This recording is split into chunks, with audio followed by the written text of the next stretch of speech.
better way to start your Tuesday. Jamie, Manti, Isaiah, and Kyle. If anyone is a wholehearted football fan, you watched the game last night that was on between Miami and Indiana. Now the question becomes, who gets the NFL first, Fernando Mendoza or Kirk Cignetti? Because there's a lot of coaching openings, and that's a very talented quarterback. Kyle, it's a pretty good game. Yeah, Jamie, Google me. Just Google me. Actually, don't. You don't want to Google me.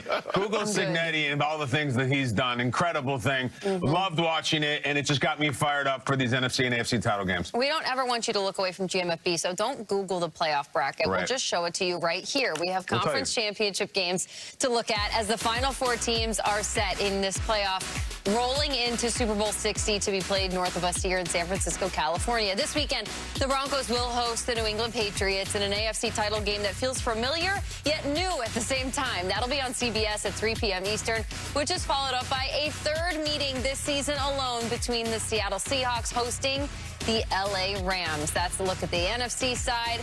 The divisional round, though, did not disappoint in terms of competition and storylines, things to talk about in the aftermath. But we look ahead to Championship Sunday now. What did we learn, Isaiah, I'll start with you, from the divisional weekend as you look ahead to Conference Championship weekend? You better have a defensive line.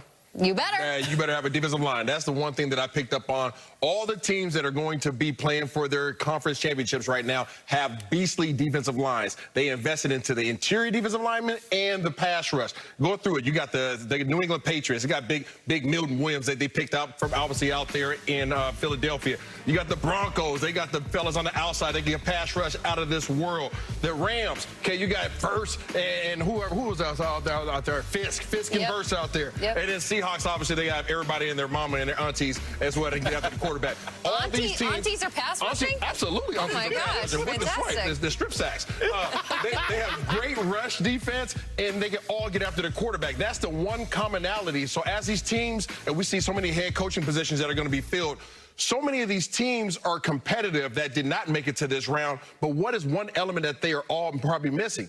These defensive lines and their ability to be able to stop the run and control the line of scrimmage. I think more teams are paying attention to that, and they're going to see a big impact and influx of investment in that position going forward. I learned that I think we're going to get an all-time NFC title game. I think Seahawks-Rams is going to be absolutely monstrous because that defense of Seattle put on one of the most terrifying displays that I've seen in the last 25 years and what they did to San Francisco. You know, we think of San Francisco as being all hurt and old and hobbled. San Francisco had just eliminated the reigning world champs in Philadelphia.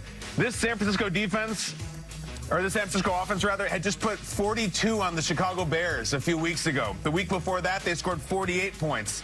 This was not some lamb-to-the-slaughter team. This is a bunch of varsity guys who've been in a lot of playoff games, and I wanted them to end the game early. I wanted them to end it in the third quarter. There was no point in continuing to play. Someone was just going to get hurt. That's how good Seattle's defense was. And yet, here's the fascinating part, my friends. The last time that Matthew Stafford and the Rams went up to that stadium in front of the 12s and that atmosphere and that defense, it was probably the best game of Matthew Stafford's career.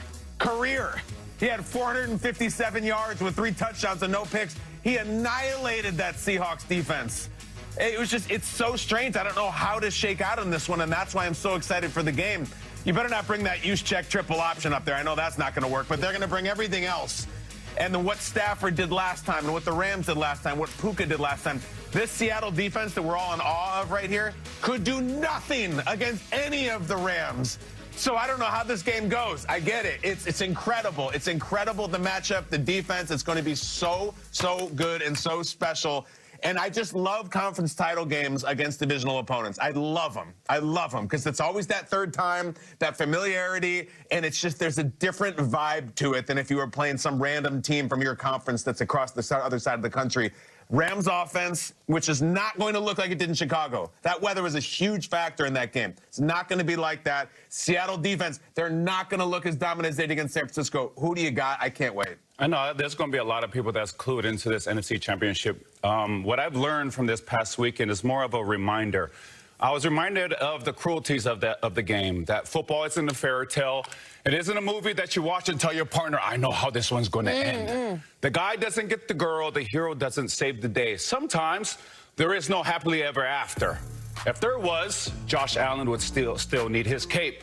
Chicago would still be talking about Iceman's heroic fourth quarter pass to Komet and the excitement of what he's about to do next. Bo Nix would be studying film in the quarterback room instead of waking up in the recovery room. And the San Francisco 49ers, despite all the injuries, would have pulled off what many deemed impossible. But that's also the beauty of the game. It's unknown. Football decides, regardless of anyone's wishes, prayers, or dreams. Football doesn't care what theories you believe to prove your team's destiny, whether it's the colors in the Super Bowl logo or some historic pattern you found to convince your friends, this is our year.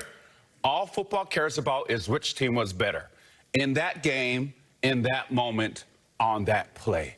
So whether you think it's cruel or beautiful, football has no loyalties, because the truth is, on February 8th, there will only be one fairy tale turned reality, and then, James, we all go home, we study, we train, and we long to do it all over again. Well, which one of those storylines did it compel you to realize that after the divisional round? Because you just showed a lot of kind of tragic faces emotionally after last weekend. Well, I think when we talk about this season, James, and you think of all the narratives and the storylines and what it could have been and how beautiful it would have had Josh Allen to carry the team into the Super Bowl and win it, and how, you know, you talk about the Broncos, they actually won the game, but Bo Nix comes up short and he's hurt and he won't have the opportunity to play. It just reminded me of just how unpredictable this game is and how unforgiving it is at times. But within that unforgiveness, there's beauty and all of the blessings that come with it. And I think we all been blessed to be associated with this game for so long. So that's what I got from it. It was a great reminder. What's up, KB? It's poetic, man. But sometimes just say all football cares about is who was better that day. I don't know. It's a lot of complicated stuff. Sometimes football cares about whether the catch survived the ground. We've heard that one a lot this weekend. And I know Sean McDermott is somewhere right now having his cup of coffee, and he's wondering about that, too. I also think that there's an interesting thing about if you win the game, things reverberate for much longer than if you come up short. I bring up that point about that Caleb throw. It has an interesting legacy now because it's one of the greatest plays we've ever seen. And yet every time we see it, you're going to be like, yeah, but the Bears lost that game. And it's messy. And this throw is still crazy. And we're looking at it now. We had it at 51 yards in the air off his back foot. It kind of reminds me a little bit of the quarterback version of the Odell catch, where it was this frozen moment in time where everyone lost their mind. Odell lost that game. No one remembers or cares, but it's also because that wasn't a playoff game. So I just feel like the legacy of this throw, first of all, is always going to be attached to the Bears losing this game. And if you remember watching it, you knew that Caleb threw a weird interception to end it. But also, whatever happens with the rest of Caleb's career. Like, was this the shot of Jordan over Craig Elo? Or was just like a cool early highlight from a talented guy who actually never really went on to become much? We'll always remember it. But from now on, whatever Caleb does will dictate how we remember it. To me, it was the crescendo of all the moments from this season and watching that team consistently come back and fight for their lives. And all of a sudden, it was like the flame went out. And you're like, wait, I want the candle back. That was so fun to watch. I look ahead to this championship weekend, and I want to go around the table about one person in particular. And what if the Denver Broncos are able to beat the New England Patriots with the current scenario they find themselves in? Manti, I'll go to you first, as it is your former head coach. What does this do for Sean Payton? If Sean Payton can get Jarrett Stidham to a point where they're not only hosting an AFC title game, but we constantly talk about the legendary, the legacy, all these things that this man has on his resume and all the stops he's made and how successful he's been everywhere. This may be the feather in his coaching cap if he can get Jarrett Stidham to a point in 6 days turnaround with Bo Nix with a fractured ankle in a room in the recovery room, as you just said. What does this do for Sean Payton? Yeah, feather, merit badge, whatever you want to call it, that's exactly what this game would be. Now, for Sean Payton, it's going to be interesting to see how he makes this thing come together in such a short amount of time. What I do know about Sean Payton, to his genius, is he's a lot like Bill Belichick, where he attacks people. So he finds defenders that he wants to attack, and he'll attack them. So it's trying to find out who can he use within his scheme to attack the corner that he wants to attack, or the safety, or the linebacker, or the defensive end. He'll pick and choose throughout his playbook who he wants to go at. And what I do know about him is The first 15 plays, we call them the first 15. The first 15 plays are crucial for Sean Payton. It's going to be crucial for Stidham because those are the things that kind of get him into a rhythm at the Sean Payton. He starts to get into, okay, out of these 15 plays, if you allow that Broncos team to go 15-play drive, good luck, because there's no stopping him. He has 15 plays that he's like, oh, all of these worked. All of these are going to continue. I'm going to continue to call them throughout the game. So I think a lot is on Sean and the magic and the magician that he is in calling football plays. Well, I can tell you this. He's going to need more than 15 plays against New England Patriots. That's one thing we do know. Sean Payton's done an amazing job, obviously, turning that entire organization around. Those guys have had some success, obviously, when they had Peyton Manning and DeMarcus Ware and all those guys. And then there was a lull, right? And they found a way to get back on the tracks with Sean Payton. Now, all of a sudden, he's faced with all kinds of adversity, right? He has a quarterback that hasn't touched the field in some years, hasn't thrown a snap. Only snap he had this year was taking a knee at the end of a ball game. And he has to try to find a way to have an effective game plan without his main captain against a stout defense and one heck of a disciplined defense. That is not easy to overcome. So if he is able to overcome this, then yes, we have to give him the tip of the hat because he already has our respect for things that he's done in the past. Last time he was in the Super Bowl was 2010. That's what we do know. It's been 16 years, right? But if he's able to get back to that point this year with the circumstances that he's under, we have to give him all the respect and bow down to him because this is not an easy task. This defense is solid. You talk about pointing out the weaknesses in defense. They don't have a weakness. Their defensive line is solid. Their linebackers are solid. Their cornerbacks are disciplined and physical, and they can play man-to-man. This is not easy. So if I'm Sean Payton, what is my attack or my approach of attack? Because I don't know where the weakness is, even if I had Bo Nix. Let's look at the greatest hits of divisional game weekend. The exclamation points that came out of that weekend. The Caleb throw, we already talked about. That was on a team that ended up losing. The C.J. Stroud performance, that was on a team that ended up losing. Sean McDermott being fired because of divisional weekend. Again, a team that was losing. I think the Seahawks defense performance, and we'll see what they do against the Rams. But to me, the #1 exclamation point by far in all of those historic things that happened was the Bo Nix injury. That was insane. That announcement, we've never seen that. We've never heard that. Really, really weird period of that time after the game.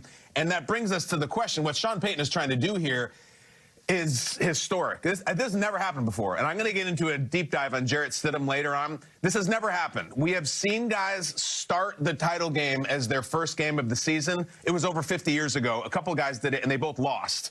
We have seen guys not make the start in this long in a playoff game. It almost never goes well. So Sean Payton's one Super Bowl is with the exact opposite of this. It's like the steadiest hand you could ever want at quarterback at Drew Brees. And he had him for years, and it finally worked out, and they got it. This is totally, totally different. In NFL history, this has never happened, where some guy who's been standing around just all of a sudden is starting in the title game. Because even the guys who have done it over 50, 60 years ago, they were playing more leading up to this than Stidham was. I'll get into it. But if Sean Payton, never mind the Super Bowl, if he wins the title game with this, it is an all-time historic victory. All time. There's part of me that thinks like, was Texans Patriots the AFC title game? Because Jarrett Stidham, God bless him, God love him, God root for him. This doesn't happen, and it hasn't happened. It doesn't mean that it can't. It's highly, highly improbable that Jarrett Stidham comes off the bench and just whips it around and beats the Patriots. So we'll see. But Sean Payton, if he wins this game, I mean, it's just below his Super Bowl win is the best win of all time for him. Yeah, and it's not like this Broncos offense is going up against some new coach that's never been here before either. Mike Vrabel has been licking his chops, not only preparing for C.J. Stroud, but now Jarrett Stidham. And ironically enough, the New England Patriots, the organization that Stidham was drafted to, and now finds himself playing for the Denver Broncos. So Maye and Stidham on the AFC side of things. Welcome.